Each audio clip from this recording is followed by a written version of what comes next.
How's it guys, this is Dayvy FPL and welcome back to the Fantasy Premier League video here on my channel. Now in this video we're going to be talking about the Game Week 15 preview. Lots to cover in this video, talking points range from Reece James replacements, should you be taking KDB out, fixture swings, as well as the watch list and the captaincy. It's an especially exciting time of the FPL season with these doubles and these blanks quickly approaching, so lots of planning to do. So if that's something you're interested in, sit back, relax, and let's get straight into it. So the watch list has been updated with 2 new entries. The reason for these 2 new entries and the reason that the 2 players were taken out is because we talk about the 2 players that were taken out later on in the video. So I wanted to give you guys a fresh watch list so we don't talk about the same players all the time. So Robertson and Rafinha have come in here to match Son. Robertson just had a stellar Game Week 14 against Crystal Palace. Looks really in good form, getting tons of assists right now, and the Liverpool defense seems to have shored up a little bit, which leads me to confidence in those clean sheets.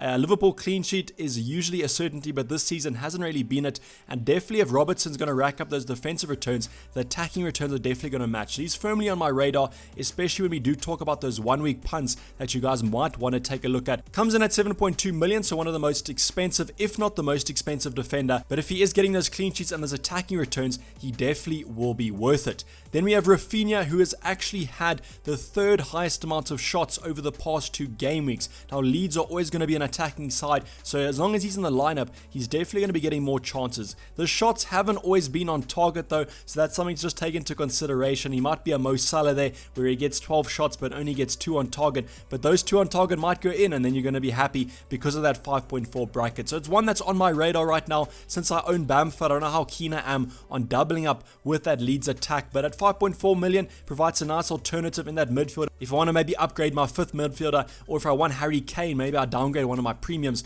or some scenario like that. And then finally we have Heung-min Son. Now not much to talk about in Game Week 14 with regards to Heung-min Son and Spurs, but that doesn't mean in the next couple of game weeks he's not going to absolutely bang. And with those lovely fixtures coming up, which we've already spoken about in previous previews, I definitely am looking at a Spurs attacker. I might even double up with Harry Kane and Heung-min Son, as those fixtures are just looking so good. Still, it's relatively cheap at 9.7, so cheaper than the other premiums like Kevin De Bruyne, Mo Salah, Bruno Fernandes, but right now it's a little bit hard to fit him in with the lovely fixtures coming up for all the premium assets. But that's enough for the watch list. Let's get on to the talking points.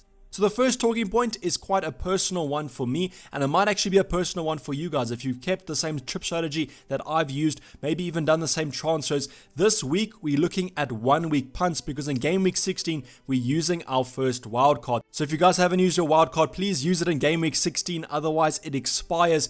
So if you're wildcarding in Game Week 16, what 1-week punts for Game Week 15 can we look at? So I'll be running through the fixtures here quite quickly and listing some teams that I'm going to be targeting and players that I'm going to be targeting. Starting off with United Leicester, I'm not going to be looking at that game too much for 1-week punts because I think it's going to be quite a close game there. Leicester and Man U are both playing quite well. Aston Villa, Crystal Palace. Now, I am expecting Crystal Palace to bounce back. I don't think it's going to be another 7-0. However, I do think Aston Villa are still going to win. So maybe someone like El Ghazi I could look at. His stats are looking absolutely insane right now. And the fact that he's on penalties with Jack Grealish in and around that box, they're always going to be getting penalty threats.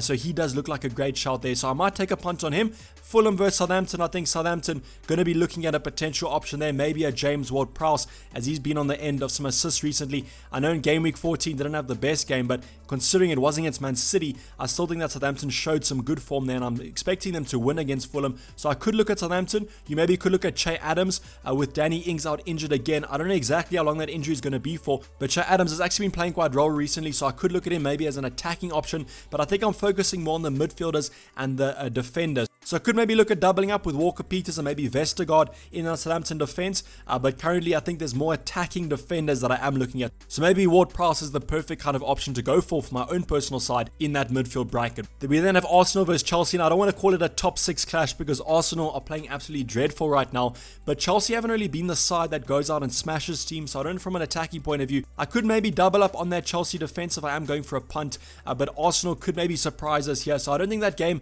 is going to be too many 1-week punts for my own side. We then have Man City versus Newcastle. Now, I already have taken a punt on a Man City option. I have Ferran Torres in my lineup. I know, absolutely mental. Why do I have him? But with the potential that he does start, maybe monitor that whole situation in the League Cup coming up tonight and tomorrow night.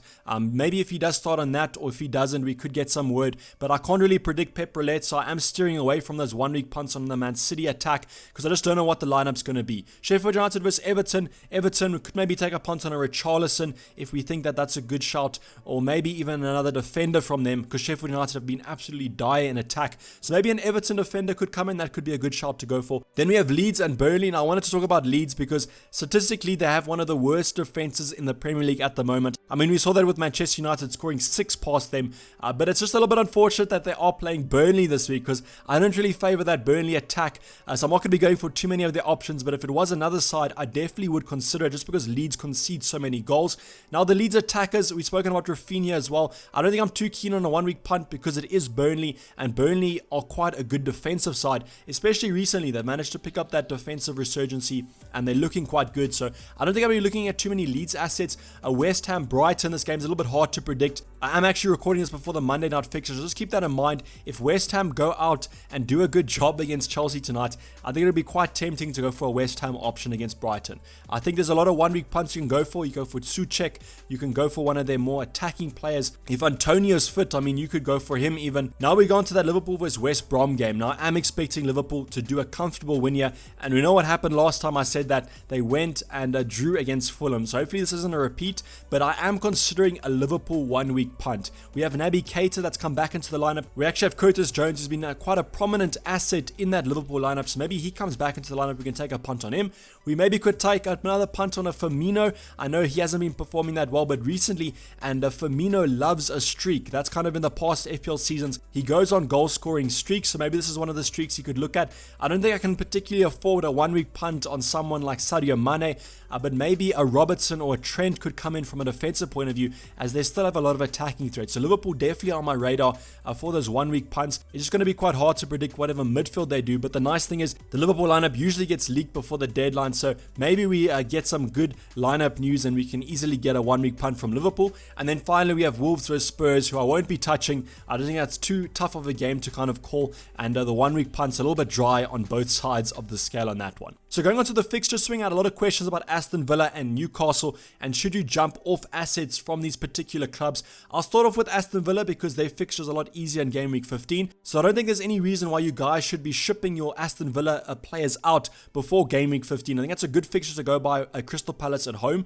so don't make any hasty moves on that one. I think Jack Grealish, good option there going into Game Week 15. Game Week 16 and 17, we could maybe look at that. I think Game Week 16 is probably the worst one out of that because Manchester United haven't been that good defensively. So I can see Aston Villa scoring in that one. And then, I mean, we have Spurs. Now, Spurs have been a little bit hit or miss, and Aston Villa can definitely get something against Spurs. So I think the Chelsea match is probably the one that you don't want them for. But if you have no fires to put out and you want to take them out, I guess you could. I'm always a fixture kind of person. So Game Week 16 to 18 to me looks like a tough run, especially with teams that are performing quite well. But the thing with Aston Villa that you don't want to take them out on is if you're not free hitting in blank Game Week 18, you need to keep them because Aston Villa are one of the sides that actually have a fixture in blank Game Week 18. So definitely don't take them out unless you're using the free hit. And then we go on to Newcastle. Now, Newcastle is a different story. They face Man City. They face Liverpool consecutively. I think that the Newcastle assets are a jump ship for me. I would take them out no matter what you have. If you kind of want to go for Wilson, you can, but Newcastle aren't playing that well recently,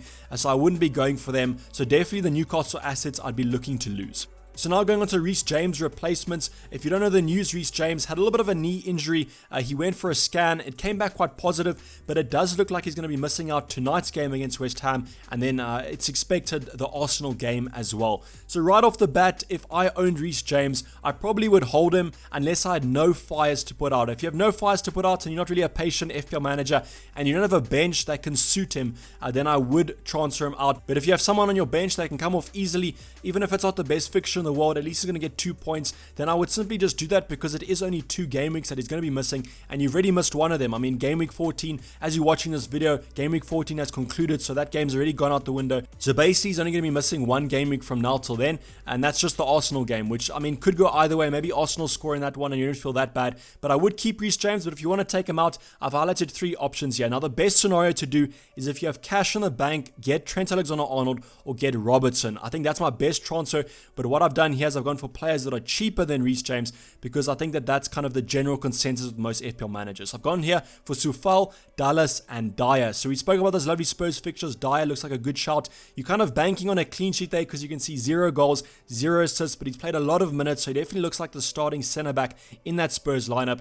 And Mourinho team's always defensive, so you can hope for some good fixtures coming up. You're probably going to be getting some clean sheets in that one, so that's why I've highlighted Dyer here. You could go for someone like Reguilon if you want more of a rotation risk but better attacking output, but I think either of those two should do well. We got Dallas here, who can't stop scoring, scored an absolute peach of a goal against Man United, and that just shows his attacking form. Really confident on the ball. I mean, he can strike from anywhere, and that's definitely what's happened in his past 2 game weeks. So he looks like a good shout at 4.6 million, the same price as Soufal, so either of those two look good. I think I just favor Soufal a little bit because of those lovely fixtures that West Ham have, kind of the sea of green we always talk about, and I think from an attacking point of view, also offers some good attacking threat there. 3 assists. Obviously, he hasn't played as many minutes as Dallas because Dallas is kind of a starting 11, a guaranteed player for Leeds, where Soufal came in a little bit late in that transfer window, so missed the opening couple game weeks. But both of these are 2 good options to go for. If you want a budget defense, I definitely would be bringing both of them in, and I would bring in a Spurs member to complement hopefully your Son or your Kane in the attack. So the final talking about we're going to be talking about is sell KDB. Should you be selling Kevin De Bruyne for game week 15? Now, I think what the main kind of thinking behind this is most people own Bruno Fernandes and Salah, and now they want to bring in Kane or Son for the good run of fixtures. I know that the Wolves game isn't good in game week 15, but I think for game week 16 most people are preparing. So should you sell KDB? Now, I would not sell KDB before Newcastle at home. The only situation I would do it in is if maybe you don't own Mo Salah and you want to captain Mo Salah, then I would go for Mo Salah because I think he's the best captaincy option to go for. But if you own Salah already, I would not sell KDB before Newcastle at home. I think it's going to be a good result for Man City, and hopefully no rotation takes place. I mean, if rotation comes in and we get news that KDB is going to be benched, then maybe you can sell him. But I think this is too good of a fixture to sell him, and I can just kind of see it in the future, you regretting this. So I personally will be keeping him for that game week 15 game, and then I'll probably be taking him to Son because of those lovely fixtures for Spurs in game week 16 and 17.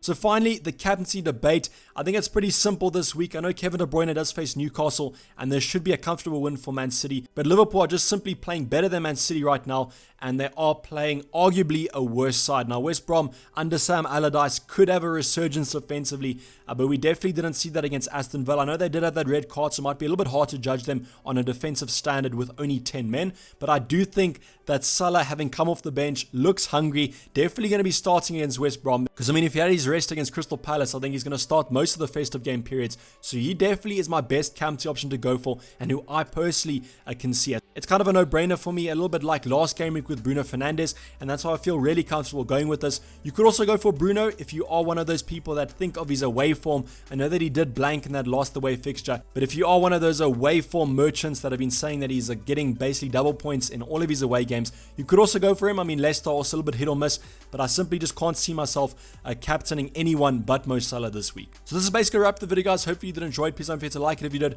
and subscribe if you have not subscribed yet. I'll be checking you guys in the team selection, as well as some extra videos coming up this week in preparation for that blank game week 18 and double game week 19. I'm going to be signing off. It's been Dayvy FPL, and I'm out. Cheers, bye.